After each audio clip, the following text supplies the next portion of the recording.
Maintenant, on va passer à la deuxième communication avec professeur Tahmi pour débattre la prise en charge de la fibrillation auriculaire chez les sujets jeunes au quotidien. À vous la parole, professeur. Merci.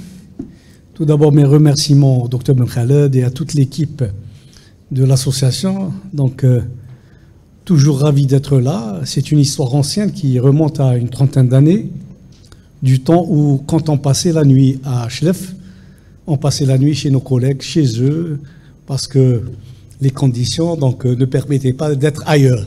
Et donc, c'est une histoire ancienne. C'est une des plus anciennes associations actives, toujours sur le terrain, dans le cadre de la formation médicale continue. Et c'est toujours avec plaisir qu'on répond présent à l'invitation.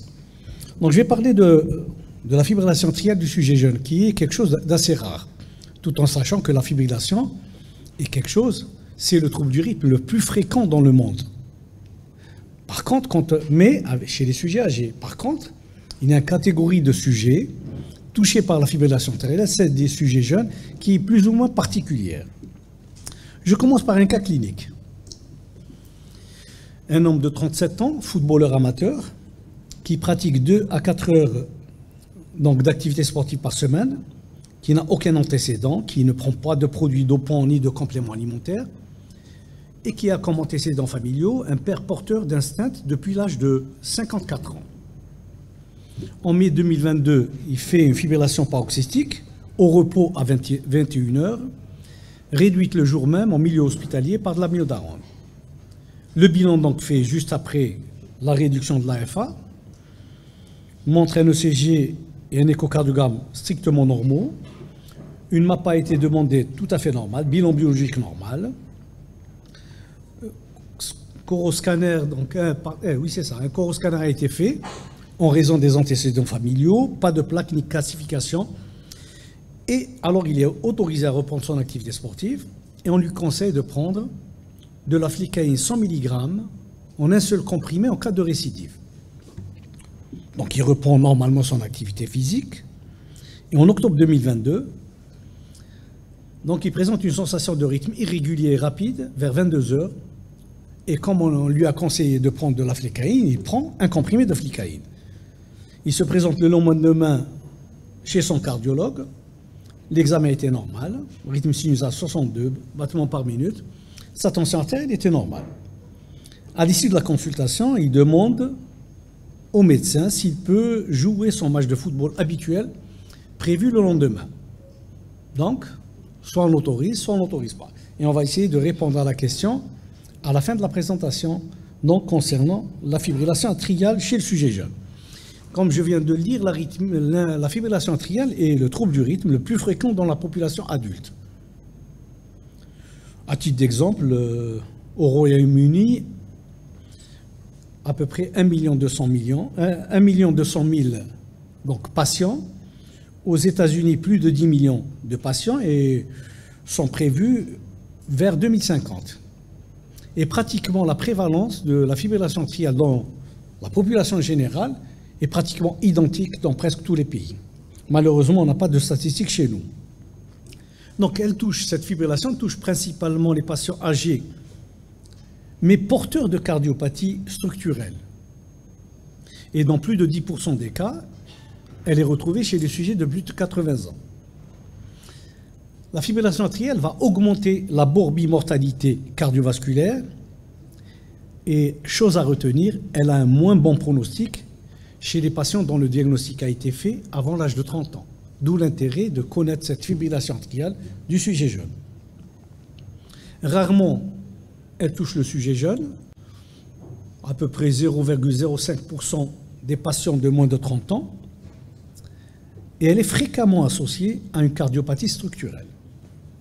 La fibrillation atriale isolée, sans cardiopathie sous-jacente, est rare. Alors qu'il n'y a pas longtemps, on disait la fibrillation atriale non valvulaire est fréquente, et quand on disait non valvulaire, on pensait qu'elle était idiopathique. Alors que notre comportement doit complètement changer. Même si on n'a pas de fibrillation atriale, même si on n'a pas de cardiopathie structurelle visible, il faut aller rechercher une étiologie. Et c'est ce qu'on va voir tout à l'heure. Son diagnostic, chez le sujet jeune, à chaque fois qu'on a une fibrillation atriale, on s'est rendu compte qu'il y avait beaucoup plus d'hommes que de femmes chez le sujet jeune.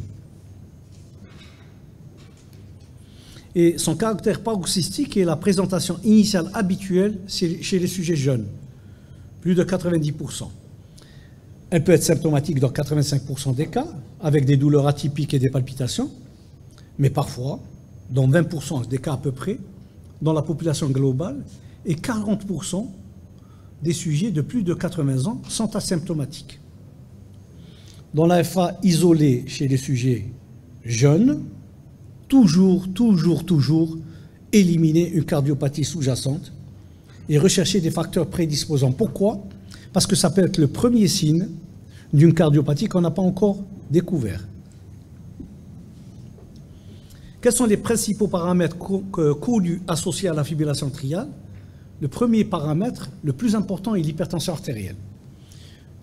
Plus on est hypertendu, plus il y a un risque de développer une fibrillation atriale. L'apnée du sommeil, l'obésité, la dilatation de l'oreillette gauche, même en l'absence de cardiopathie structurelle. Autre chose, la participation excessive à des sports mixtes.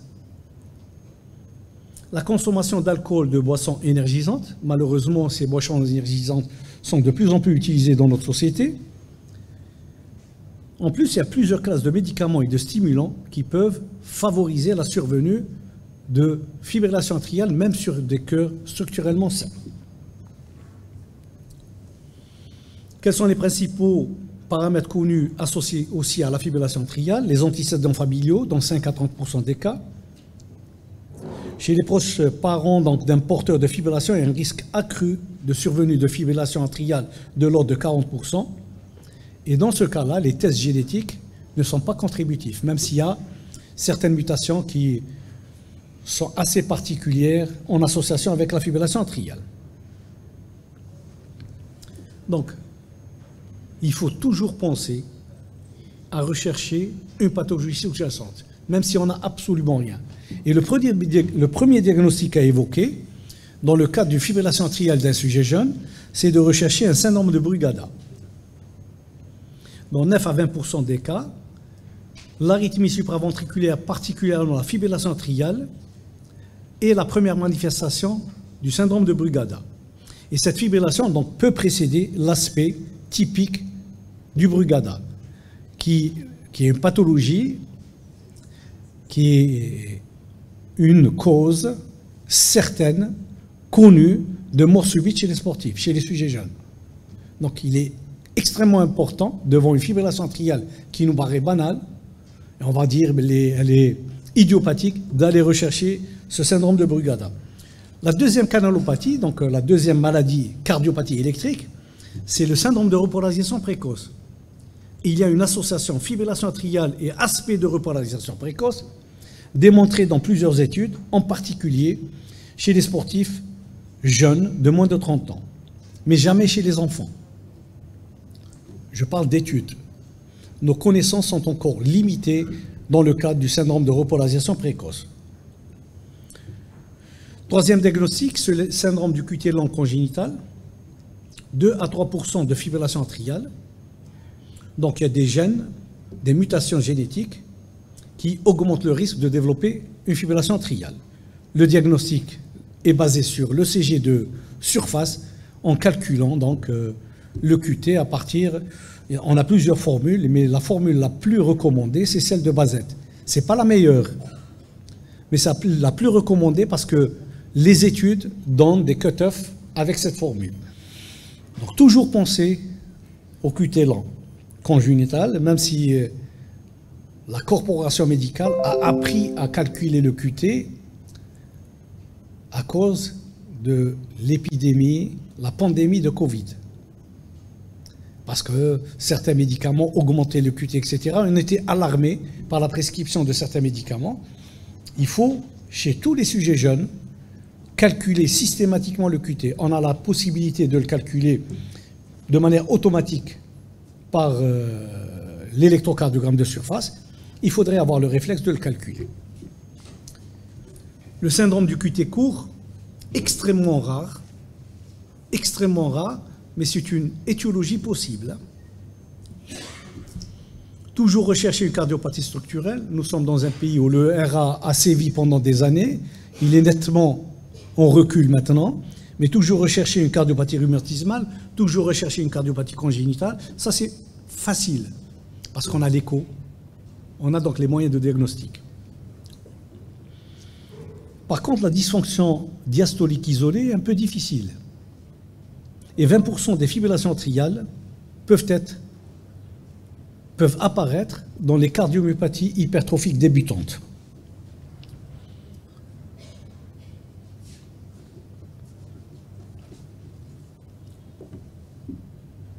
Rapidement, association FA et troubles conductifs, la même chose. Je pense qu'à ce niveau-là, donc une consultation spécialisée pour aller au-delà, pour rechercher des mutations génétiques, est importante. Retenez donc les canalopathies, ce qu'on appelle les cardiopathies électriques, QT lent, QT court, Brugada et aspect de repolarisation précoce. On parle de syndrome quand on a une symptomatologie de tachycardie, ce qui est très rare. Et toute cardiopathie structurelle.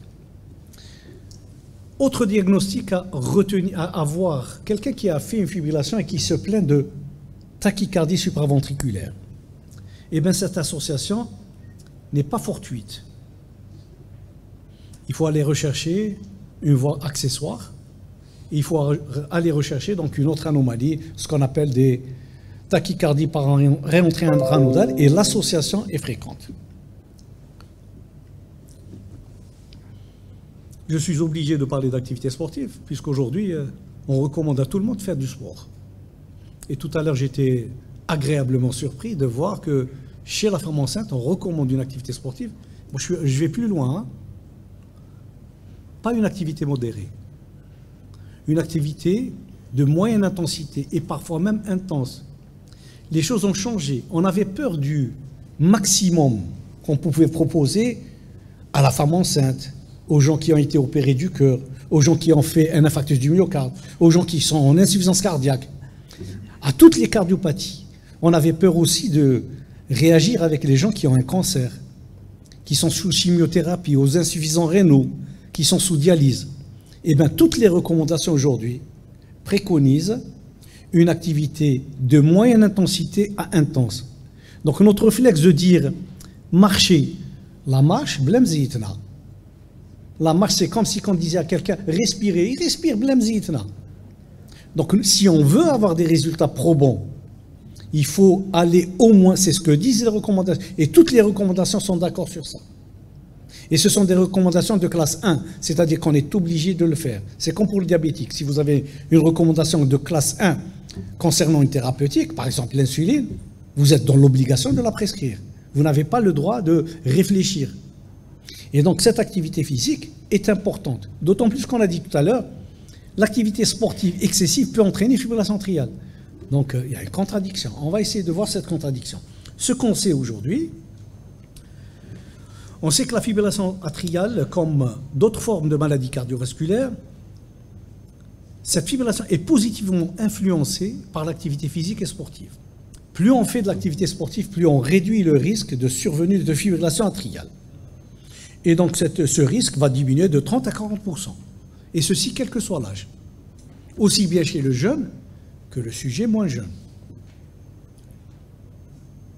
Par contre, il y a une étude qui a été publiée il n'y a pas longtemps, à peu près une dizaine d'années. On s'est rendu compte que des sportifs qui faisaient du ski de longue distance, c'est-à-dire ce sont des sports extrêmes, on s'est rendu compte que, sur un suivi de plusieurs années, que l'incidence de la fibrillation atriale était plus importante dans cette population comparée à des sédentaires. Mais je répète, c'est un sport excessif. Faire du ski, donc des courses de ski sur des dizaines et des dizaines de kilomètres, ce n'est pas un sport habituel. Faire un marathon, c'est une chose. Faire un ultramarathon, c'est autre chose. Vous savez ce que c'est un ultramarathon? C'est des gens qui courent 100 km par jour. Et je connais beaucoup de nos concitoyens, et il y a même un médecin qui est une référence aujourd'hui dans notre pays, de ma promo, qui court régulièrement une fois par année, elle fait le 100 km. J'allais dire, c'est de la folie. Parce que quand on court, quand on dépasse certaines limites, on entraîne des morts cellulaires. On a des troponines qui sont très élevées. La lyse cellulaire existe. On peut avoir de la fibrose. Donc on n'est plus dans l'activité sportive. Et donc quand on vous dit que le sport excessif, ce n'est pas le sport qu'on recommande. Ce n'est pas les sportifs de compétition, ce n'est pas les sportifs qui participent aux Jeux Olympiques, quelle que soit la discipline. Ce sont des sports particuliers, c'est ce qu'on appelle les sports extrêmes. Celui qui fait 2 marathons, 3 marathons par année, on n'est plus dans les normes. Celui qui fait l'Ironman, on n'est plus dans les normes. Donc retenez ça. Ce n'est pas le sport qui augmente le risque de fibrillation atriale, mais c'est beaucoup plus quand on dépasse certaines limites physiologiques. Voici un autre travail qui montre que les sports d'endurance, avec une intensité extrême, plus de 10 heures à 15 heures par semaine, voient donc en parallèle une augmentation de la prévalence de la fibrillation atriale par rapport aux non-sportifs. Il y a cette fameuse courbe en U qui montre que plus on fait de l'activité sportive, plus on réduit le risque de fibrillation atriale, mais qu'il y a une limite où ça remonte. Et c'est ça, donc cette limite, il faut peut-être l'éviter par la pratique d'une activité sportive qu'on considère comme ordinaire. Quelqu'un qui fait le 1500, le 5000 mètres, le 10 000 mètres, c'est une activité ordinaire. Par contre, cette constatation n'a pas été retrouvée chez la femme. Elle n'a été retrouvée que chez l'homme. Et regardez, tout ce qui est en bleu, ça remonte. Et en rouge, on a une diminution, même pour les femmes qui font des sports extrêmes. Alors, il y a une méta-analyse récente qui a essayé de prendre toutes les études concernant la fibrillation atriale chez les sujets qui pratiquent le sport, et dont les conclusions étaient les suivantes. Le risque de fibrillation atriale chez les athlètes par rapport aux non-athlètes est plus élevé. Les athlètes de moins de 55 ans ont un risque encore plus élevé, surtout dans les sports mixtes et intenses, avec une prédominance masculine très importante. Pratiquement très peu de cas de fibrillation atriale chez la femme, même quand la femme fait des sports extrêmement intenses. Voici ce qu'on sait à peu près sur ça. Ensuite, par quel mécanisme on pense donc que les modifications morphologiques du cœur d'athlète, on sait que le sport d'endurance entraîne une augmentation de la taille du ventricule gauche avec des épaisseurs pariétales augmentées, une dilatation biatriale et une dilatation des cavités droites. Et donc l'importance de ces modifications ne varie pas par rapport à la pratique sportive. Elle varie d'un individu à un autre. Il y a une dilatation plus fréquente de l'oreillette gauche. Plus de 50% des sportifs ont une oreillette gauche dilatée. Mais ça ne veut pas dire risque beaucoup plus important. Ce n'est pas parce qu'on a une oreillette gauche dilatée qu'on va faire forcément une dilatation de la fibrillation atriale. Modification histologique du cœur d'athlète. On a des résultats à partir des données animales et on sait que quand on fait des sports extrêmes, qu'est-ce qu'on fait? On développe une fibrose atriale qui est probablement le substrat donc, de cette arythmie supraventriculaire. Les modifications fonctionnelles, c'est surtout l'hypertonie vagale. Et vous avez vu tout à l'heure dans le cas clinique, c'est quelqu'un qui a développé une fibrillation atriale vers 22h, 21h, au moment où il était au repos. Donc chez les sujets jeunes, chez les sportifs, la fibrillation atriale est provoquée donc par une fréquence qui elle survient en dehors de tout effort physique quand la fréquence cardiaque est basse. Les facteurs déclenchants, les troubles électrolytiques, je l'ai dit tout à l'heure, les boissons énergisantes, mais aussi les produits dopants. Alors que disent les recommandations les plus récentes, celles de la Société européenne de cardiologie de 2020, chez tous les sujets qui n'ont pas de fibrillation atriale? Une activité modérée et régulière est la pierre angulaire de la prévention de la fibrillation atriale dans toutes les catégories d'âge. De manière directe ou bien de manière indirecte en agissant sur les facteurs de risque. Et vous avez vu tout à l'heure les facteurs de risque, c'est l'hypertension artérielle, l'apnée du sommeil, mais aussi le diabète.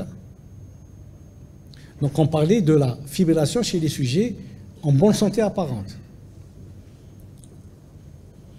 Et chez les patients à risque de fibrillation atriale, qui n'ont jamais fait de fibrillation, on est dans l'obligation d'aller les motiver à faire de l'activité physique. Parce que c'est une manière de prévenir la survenue de fibrillation atriale. Voici ce que disent les recommandations les plus récentes, avec une indication de classe 1 et un niveau de preuve A. C'est-à-dire qu'on est dans l'obligation de faire ça. Pas de dire marcher seulement. La marche n'est pas du tout suffisante. Chez les patients les sujets qui ont déjà fait une fibrillation atriale, on vient de le dire, toujours exclure une cardiopathie structurelle sous-jacente ou bien une voie accessoire avant de conseiller une activité sportive. Toujours éliminer une dysthyroïdie, toujours éliminer donc une consommation excessive de drogue, d'alcool ou bien de boissons énergisantes. On a le réflexe chez les cardiologues. Quand on a une fibrillation atriale, on ne trouve pas de valvulopathie. Notre réflexe, il y a quelques années, c'est d'aller dire que c'est une fibrillation atriale idiopathique. On n'a pas encore le réflexe, de manière générale, d'aller rechercher une canalopathie sous-jacente, une cardiomyopathie hypertrophique qui n'est pas encore visible. Et donc, il faudrait qu'on change notre comportement. Une fibrillation atriale n'est jamais quelque chose d'innocent, même si on a une notion de boisson énergisante. C'est possible que ça soit la seule cause, mais il faut toujours être vigilant pour éliminer une cardiopathie. C'est ce que disent les recommandations. Indication de classe 1, niveau de preuve A. C'est-à-dire on est dans l'obligation. Deuxième étape. Troisième étape, conseiller les patients sur l'intensité de l'activité sportive, en leur disant que si vous faites un sport extrême et qu'après une longue durée, et vous avez vu dans la méta-analyse, ce sont les gens de plus de 55 ans, vous allez développer une fibrillation atriale.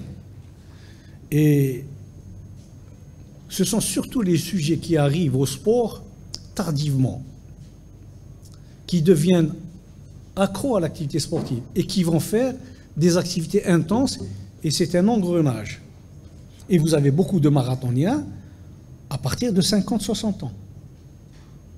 Donc il faut leur dire, on ne peut pas leur dire de s'arrêter, mais on doit les conseiller, diminuer un peu l'intensité. Et dans cette étude danoise qui a été publiée il y a une dizaine d'années, on s'est rendu compte que les gens qui faisaient de la fibrillation, ce sont les gens qui participaient à des marathons, mais qui se classaient parmi les meilleurs, par exemple parmi les 50 premiers. Donc il y a aussi l'envie de faire de la performance, l'envie de s'entraîner de manière intense. Donc c'est une indication de classe 1, niveau de preuve B. On doit conseiller à nos patients de réduire l'intensité s'ils sont dans une intensité qui est extrême. Chez les patients toujours avec fibrillation atriale, l'ablation de la fibrillation atriale est recommandée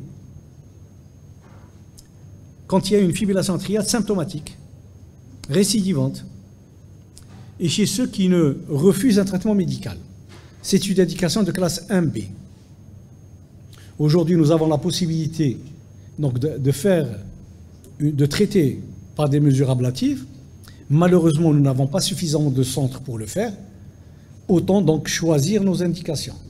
Quelqu'un qui a 65 ans, 70 ans, qui a une fibrillation atriale, qui est bien contrôlée sur le plan de la fréquence cardiaque, on peut se permettre de le garder sous traitement médical. Par contre, un sujet jeune, il est préférable d'aller vers l'ablation.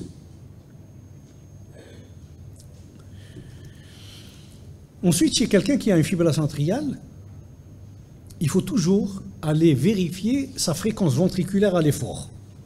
Puisque même s'il a de la fibrillation atriale, on lui recommande de faire du sport. Donc il faut aller vérifier sa fréquence pendant l'activité physique, particulièrement par une épreuve d'effort.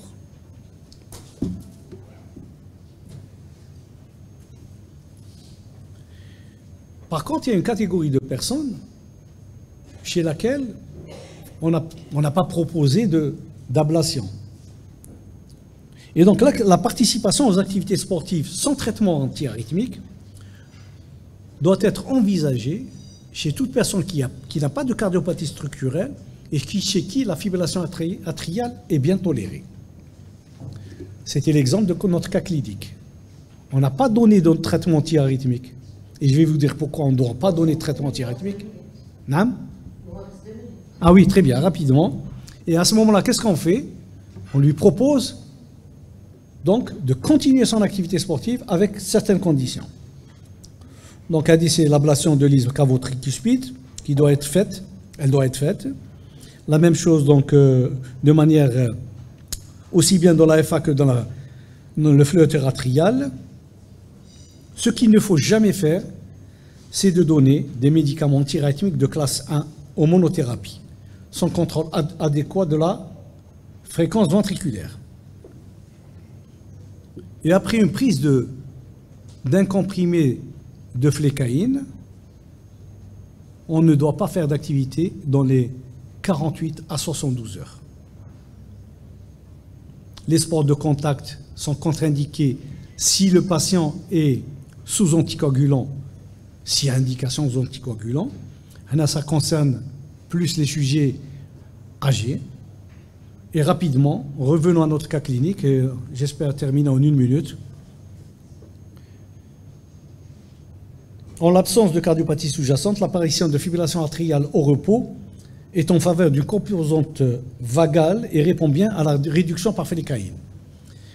Cependant, il existe un risque, c'est le passage en flotteur, et c'est pour ça qu'on doit rajouter, donc si on doit donner un traitement au long cours des bêta-bloquants, si c'est un sportif, ça peut entraîner une TV, une tachycardie ventriculaire lâche. Et on le sait, il y a un allongement du QT, et donc ça peut dégénérer en trouble du rythme et en fibrillation ventriculaire.